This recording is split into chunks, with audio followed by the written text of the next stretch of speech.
Olá a todos, sejam bem-vindos ao quarto simulado da Cefaz de Minas Gerais, do nosso curso dos Canetas Pretas, para esse concurso tão concorrido, tão atrativo, né, pessoal? Que está todo mundo focando nele. Bom, se você chegou até aqui, né, esse já é o quarto simulado, a gente está mais ou menos na metade do caminho. Você já está acostumado com a nossa sistemática. Eu vou ser até mais objetivo aqui nessa correção. Mais uma vez, para esse simulado eu estou trazendo a minha parte, né? Que são as questões de engenharia de software e um pouco de gestão e governança de TI. Mais ou menos aí a cada 15 dias vocês estão fazendo um simulado até a data da prova, cada professor sendo responsável por sua especialidade.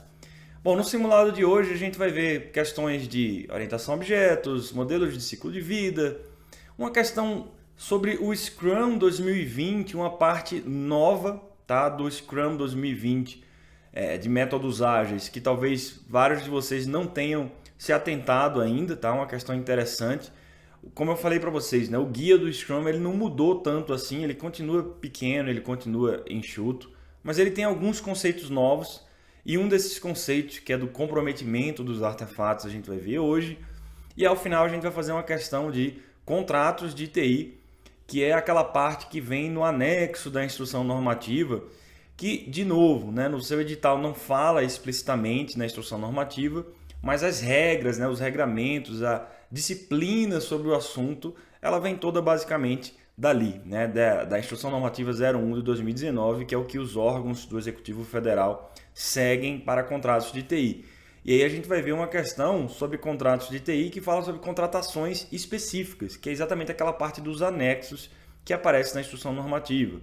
Então, como é que você faz para contratar serviços de nuvem, de infraestrutura, contratação de software, coisas desse tipo, beleza? Então vamos lá, vamos começar com a primeira questão, falando sobre orientação a objetos. Então, olha só, sobre mecanismos e conceitos da orientação a objetos, assinale a alternativa correta. Letra A. Na herança, a classe filha herda apenas os atributos e métodos públicos da classe pai. Acho que a gente já fez uma questão num simulado passado onde eu falei sobre isso. Na verdade, pessoal, quando uma classe filha herda da classe pai, ela herda todos os seus atributos e comportamentos, inclusive os privados. Só que uma coisa é você herdar, outra coisa é a classe filha poder acessar aquilo, ter a visibilidade daquilo. Então, ela herda tudo, conceitualmente falando, tá? A herança, a classe filha, ela herda tudo que vem da classe pai. Só que ela não consegue acessar os atributos, por exemplo, né, como a questão falou, ou métodos que sejam privados. Então você pode fazer o teste aí, pegue aí uma linguagem de programação que você está acostumado. Geralmente na classe filha, você não consegue chamar diretamente um método privado ou acessar diretamente um atributo privado da classe pai. Porém, conceitualmente, eles são herdados, ok? Então, errado a letra A. Ela herda tudo, mas algumas coisas são acessíveis, outras não. Letra B. Na herança simples, uma classe pode ter apenas uma única subclasse. Pessoal, a herança simples é aquela onde uma classe pai pode ter várias classes filhas.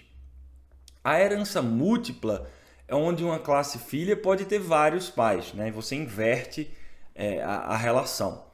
Então essa letra B está errada, porque na verdade na herança simples, que é a herança normal, uma classe base pode ter várias classes derivadas, não tem problema nenhum, certo?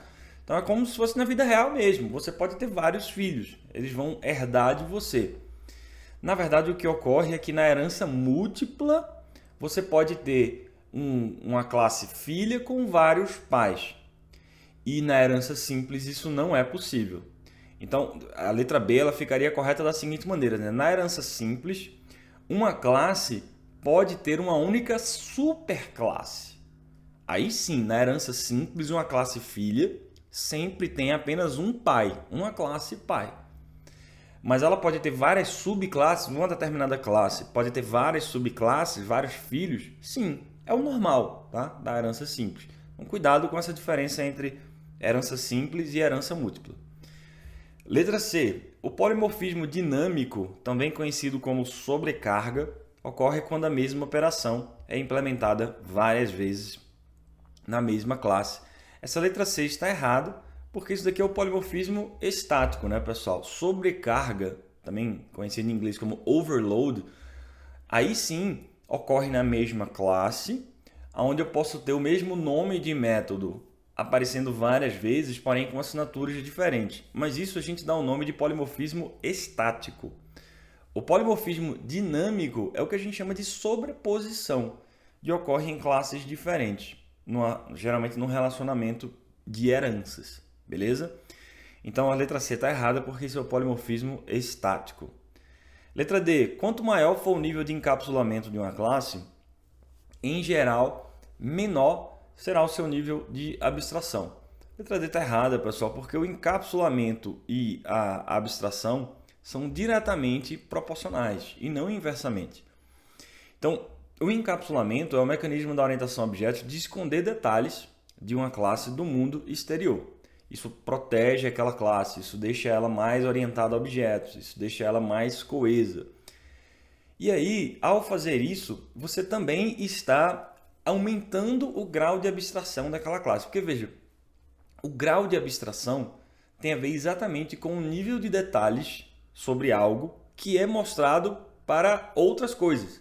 Então, quanto mais abstrata é alguma coisa, menos detalhes eu consigo visualizar sobre aquela coisa. Quanto menos abstrato, ou seja, mais concreto, mais detalhes eu consigo ver. Então, na verdade, quanto maior o nível de encapsulamento, eu estou encapsulando, eu estou escondendo detalhes daquela classe do mundo exterior. Então, quanto mais encapsulado for uma classe, mais abstrata, ou seja, maior será o seu nível de abstração. Por quê?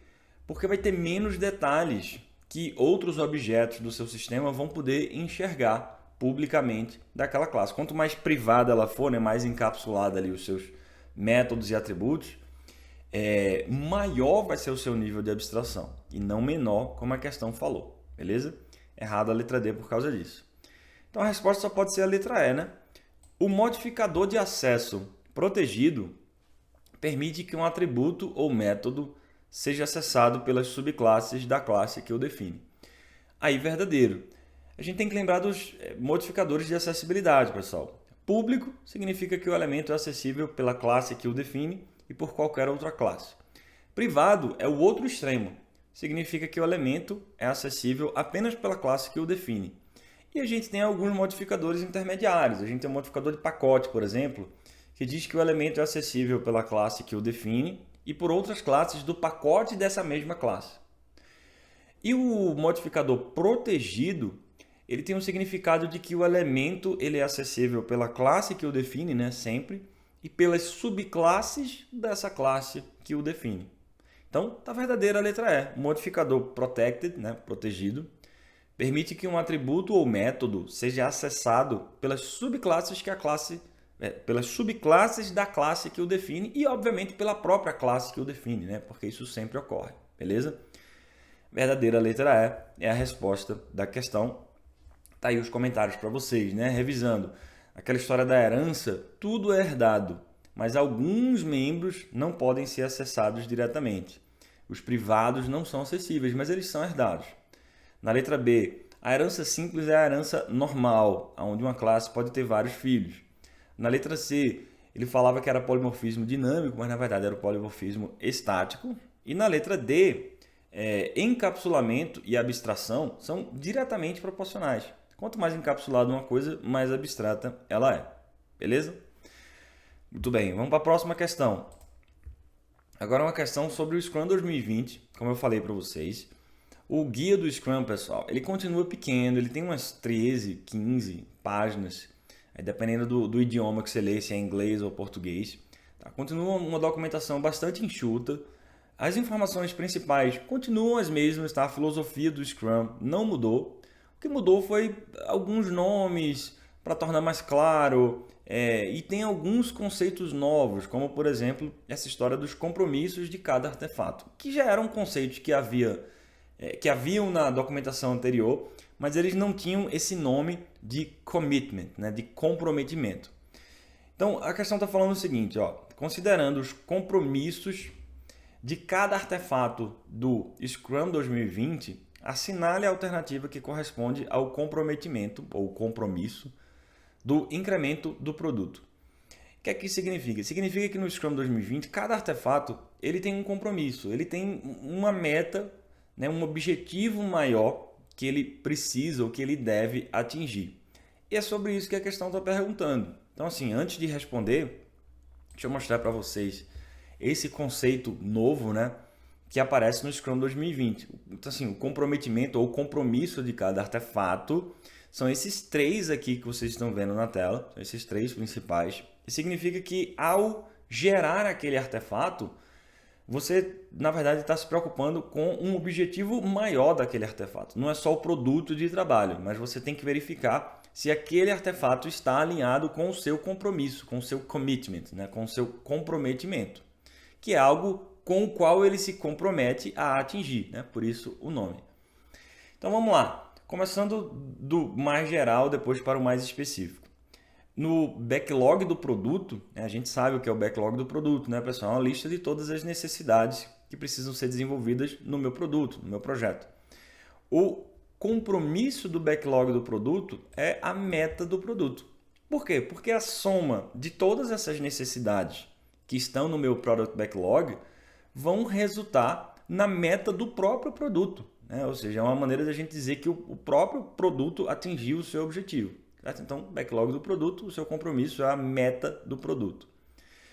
O backlog da sprint, que é o que você vai desenvolver numa sprint específica, né, de 4 semanas, por exemplo, ele tem como comprometimento a famosa meta da sprint. Então, sprint backlog, sprint goal. A meta da sprint é uma meta de negócio, também um objetivo, um resultado, um benefício que você quer alcançar, entregando aquele produto, aquele incremento daquela sprint ao Product Owner.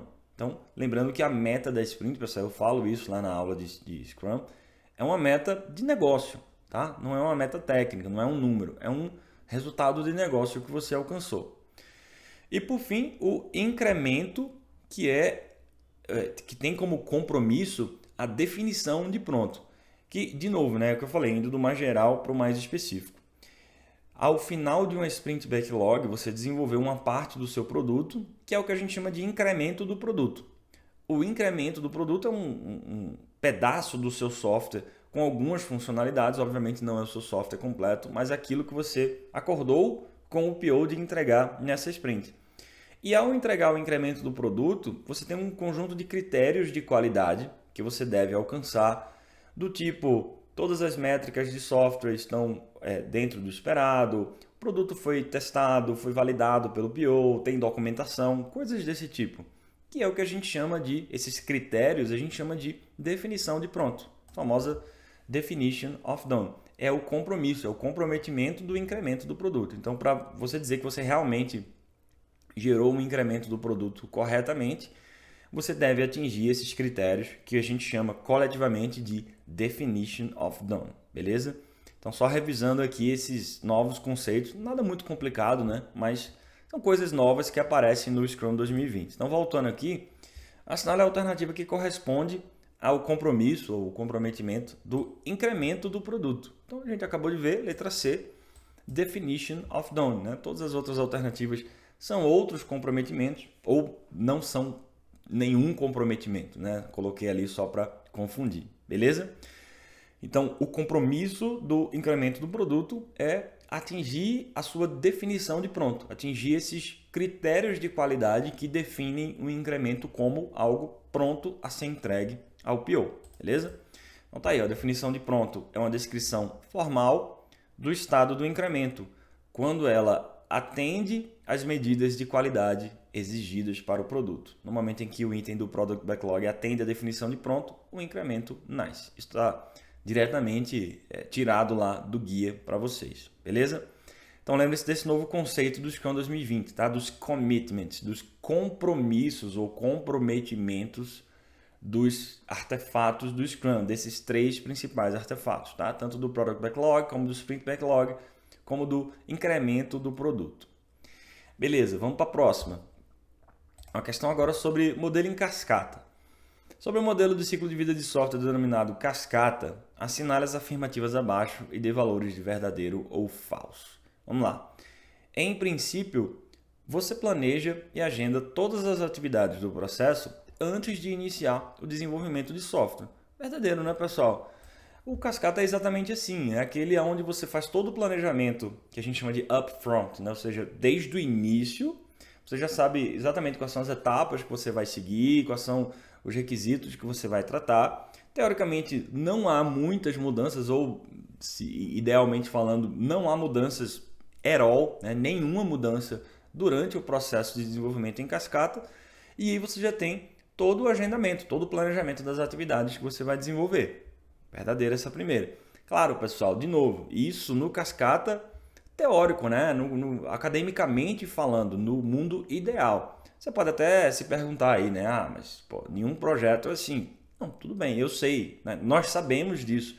Por isso que o cascata ele nunca é utilizado de forma pura, 100% no mundo real. Mas o modelo, em tese, ele é dessa forma, né? E geralmente é o que a gente adota para resolver essas questões de prova de seleção. A gente adota o cascata certinho mesmo, né? Esse cascata teórico. Então, verdadeira essa primeira. A próxima. Geralmente, o resultado de cada fase do modelo cascata é um ou mais documentos aprovados. Verdadeiro. Ao final de cada fase do cascata, que a fase do cascata geralmente se confunde com a própria atividade da engenharia de software, né? Então, quais são as fases que a gente costuma ver do cascata? Requisitos, análise, projeto, implementação. Veja que as fases do cascata é como se fossem as próprias atividades do processo. Ao final de cada fase, a gente geralmente entrega algum documento, um conjunto de documentações que vão ser aprovadas pelo cliente do projeto e vão delimitar o marco daquela fase, né? Que aí o cliente assina, aquela coisa de novo, né? Aquela coisa bem teórica, bem certinha, né? Que o cliente recebe, por exemplo, um documento de requisitos, analisa, aprova, assina, e aí ao assinar, teoricamente não vai haver mais nenhuma mudança naqueles requisitos, né? Aquela maneira bem inocente, né? Da gente pensar sobre o desenvolvimento de software, que a gente sabe que na prática não funciona assim. Mas antigamente você tem que lembrar, pessoal, que o cascata é um modelo de 50 anos atrás, da década de 70, né? Então, antigamente funcionava dessa forma, o cliente assinava ali, aquilo servia como um contrato para delimitar aquela fase, por exemplo, de requisitos. Então, sim, geralmente o resultado de cada fase, ele tem como produto de trabalho um ou mais documentos que vão ser aprovados por alguém, pelo cliente, por exemplo, se for uma fase mais de requisitos, se for uma fase mais técnica, né? Uma fase, por exemplo, de arquitetura, talvez pelo arquiteto de software e assim por diante. Então, verdadeiro, verdadeiro. E a última, o modelo em cascata ele é adequado em situações em que a informalidade e a comunicação da equipe é possível e os requisitos de software mudam rapidamente. Aí não, né, pessoal? Aí essa última aqui está falsa. Deixa eu ver se eu consigo desenhar aqui. A falsa resposta é a letra B. Obviamente, o cascata ele não é adequado para ambientes onde a mudança ocorre rapidamente. Como eu falei, idealmente, num processo cascata, você não deve ter nenhuma mudança nos requisitos, porque o processo não prevê esse tipo de acomodação. Ele não tem os mecanismos suficientes para adequar essas mudanças no processo e no projeto, beleza? Então, essa terceira está falsa, é uma questão simples, né, pessoal? Só para a gente relembrar o modelo em cascata. Acho que a maioria de vocês deve ter acertado essa questão. Então, a última assertiva é falsa, pois no caso de projetos com grandes equipes, comunicação informal e requisitos em constante mudança, o ideal é utilizar um modelo de ciclo de vida iterativo e incremental. Se você já tem um projeto que você sabe que é complexo, que vai ter várias mudanças, que o cliente não sabe exatamente o que ele quer, tudo bem, você não vai conseguir mudar isso, né? Assim, é o que é. Então, em vez de você lutar contra isso artificialmente, é melhor você adotar um processo, que se adequa de maneira mais tranquila, mais naturalmente a esse tipo de coisa, como os modelos iterativos incrementais, os métodos ágeis, por exemplo, a grande maioria deles são iterativos incrementais, beleza? Muito bem, vamos para a próxima questão, agora a 15ª questão aí do seu simulado, uma questão sobre testes de software. Baseando-se em conhecimentos acerca de testes de software, analise a descrição a seguir. Esse teste visa executar um subconjunto de testes que já foram executados com o intuito de garantir que as mudanças não propagaram efeitos indesejados. Que teste é esse? Pessoal, tem um teste que a gente geralmente executa após cada mudança significativa do nosso produto. Com uma mudança significativa, né, que eu estou querendo dizer, essa definição ela varia de produto para produto, de projeto para projeto, mas geralmente são testes que são executados, essas baterias de testes são executadas a cada integração contínua, a cada commit que você dá no seu repositório, cada vez que você envia o seu código para ser integrado na build única do seu produto, coisas desse tipo, né? Então, o processo de em que ponto você vai rodar esse teste aqui que eu vou falar, ele varia de acordo com cada projeto, mas a cada mudança significativa, seja lá o que isso signifique para o seu projeto, essas baterias de testes são executadas novamente. Esse, pessoal, é o teste de regressão, letra A. Eu já falei sobre alguns outros, eu já falei sobre o teste de fumaça em simulados anteriores. Os outros testes, na verdade, eles são tipos de testes, eles não são testes específicos. Então, testes de integração, validação, sistema, são categorias de teste, digamos assim. Não é um teste específico como o comando da questão está falando. Então, vamos lá. Teste de regressão é um tipo de teste que você executa baterias de testes anteriores, né, testes que já foram executados anteriormente e que passaram, né, comprovaram que o seu produto estava estabilizado, estava funcionando. Só que o teste de regressão, você reexecuta esses testes anteriores, que é para mostrar, para garantir que mudanças que você implementou em cima do seu produto, do seu sistema, do seu software, não quebraram outras partes do seu sistema ou outras funcionalidades que já estavam funcionando anteriormente, que é muito comum, né?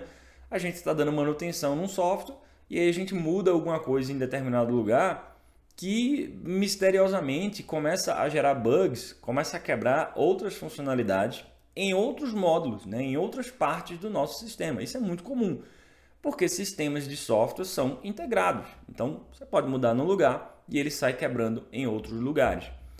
E como você muitas vezes não está preocupado com essas outras partes, né? Apenas com aquela que você mexeu, beleza, você mexeu em determinado módulo, testou, está funcionando, mas outros módulos começaram a quebrar e você não percebeu.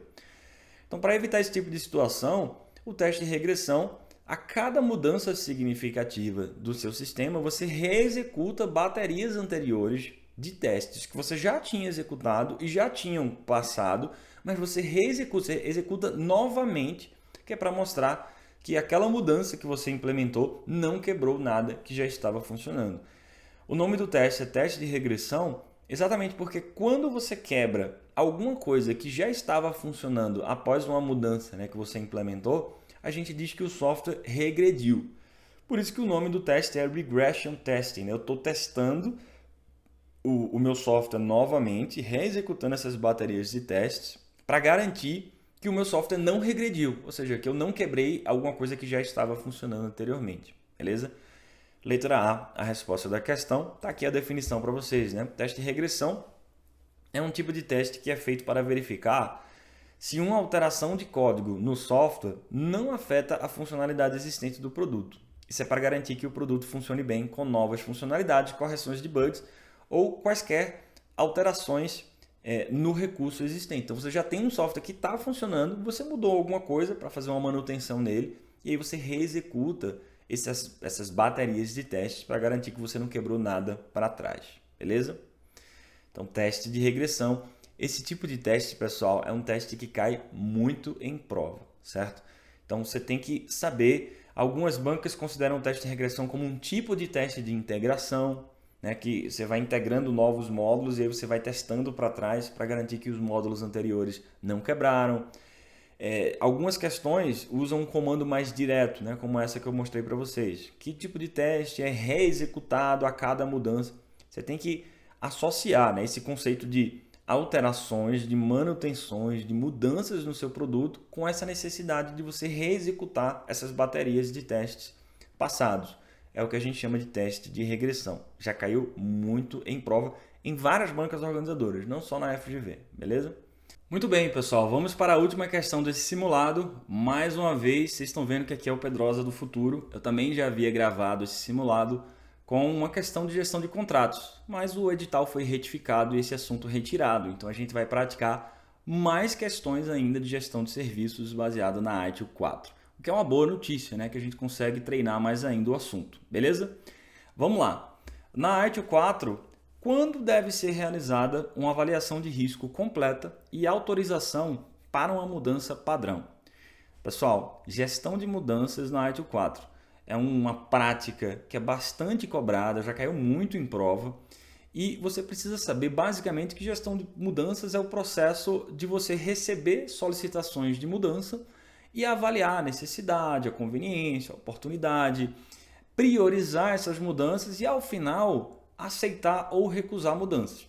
Recusando, você justifica a mudança, a solicitação, ela volta, né? Ela é negada. Se você aceita aquela mudança, você fica monitorando a implementação. Então, é basicamente uma maneira de você ter a implementação, a realização de mudanças nos seus serviços de maneira controlada. Só que além disso, além de saber o que é e para que serve a prática de gestão de mudanças, é importante você saber os tipos de mudanças que a ITIL tem.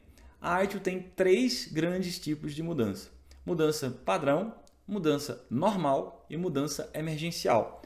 A mudança padrão, que é sobre ela que a questão está falando, né? A Standard Change, é aquela mudança de baixo risco, que ela é pré-aprovada. Você só precisa analisar uma vez aquele tipo de mudança e aí dali para frente, toda vez que chegarem novas solicitações para aquela mesma mudança padrão, você não precisa fazer o processo inteiro de avaliação de mudanças, porque ela é pré-aprovada. São mudanças simples, do tipo o usuário ligando na central de serviços para refrescar a senha dele ou para atualizar alguma coisa que já esteja prevista. São mudanças que já são planejadas. Essa é a Standard Change, mudança padrão.